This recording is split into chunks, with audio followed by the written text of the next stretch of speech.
kangenku tanpa upama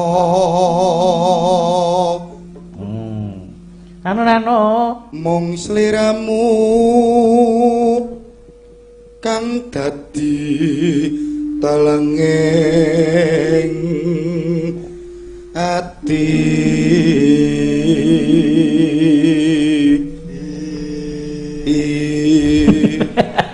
ya sakar lawas anggonku nunggu nano ayo bengok nanging hamung kaya ora cempek to nanging yo aja cemen ayo gandum nanging hamung leleda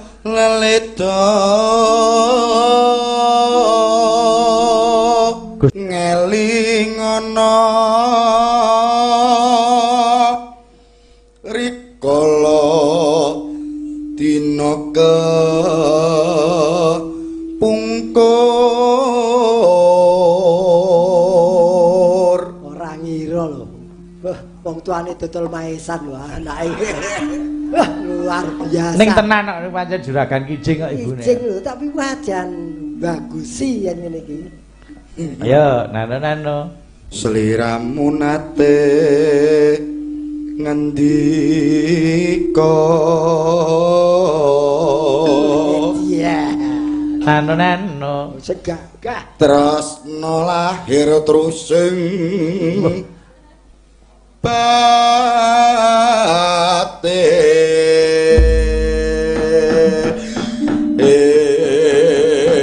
makasih ya tunggu sik ketoke tandone angin akeh kok napasmu cekak ya Le ya seben ayo tembang kangen yo Mbak Dita terus engko irama digarap jaipongan gen sing nembang Ika ayo kene kowe ngadeg kok Kak ngancani Ika meneh lah iya no kowe dadi keremenane Ibu Untung kok lagi memang dadi kembang kok oh nggih nang YouTube ku harus Ika uget-uget wis Ika mau drek metu kabeh waktune iki waktu saiki lagi kembang telon iya yo Mbak Dita yo ngono nino yo waya wengi hutan krimes rawes wes manyu kang lumates bisa wong sing tak tresnani ning lagi aku sung jroning uripku yen ora ana sliramu pilih angin tak sambut rasakan tak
Mikir banter ki yo, Mas. Ah. Hop.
kasih. Oh, karo papi. Masalah. Allah. Pak, wis sak weling lho. Apa? Nek juga aja nguntut terus. Kelangananmu nguntut terus lho. Kathokmu ki ngopo? Wah. Bocah kok wis tekan. Oh, anu resletingnya otomatis dong nih. Otomatis. Dibuka mengo, diaru ya mengo. Juga ke mengo dulu ya saya melongo. Mang wis tak cepake kathok ning kono ning ning kono tak gawane kathok wisan. Apa? Ora mbok nggih. Oh tak khusus jane nandal. Apa ta? Karo segida biru. Gawe karo bekas gandum. Yo. Lendang. Yo Nan, rada tengah kene Nan, apa Nan? Ngedi foto simbok. Iya. Ya. Selendang sutra kuning.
Oh.